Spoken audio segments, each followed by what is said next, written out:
Pasukan Rusia terlibat dalam baku tembak jarak dekat dengan tentara Ukraina saat menyerang Parit mereka.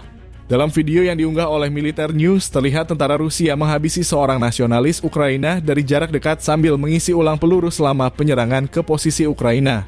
Pasukan Rusia menyerang dan menembaki posisi Ukraina di dalam Parit. Nasib tentara Ukraina setelah penyerangan tersebut tidak diketahui secara pasti, namun penyerangan seperti ini jarang memberikan kesempatan bagi tentara Ukraina untuk selamat. Informasi ini diperoleh dari sumber di Telegram Militer News.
Download Tribun X sekarang, menghadirkan lokal menjadi Indonesia.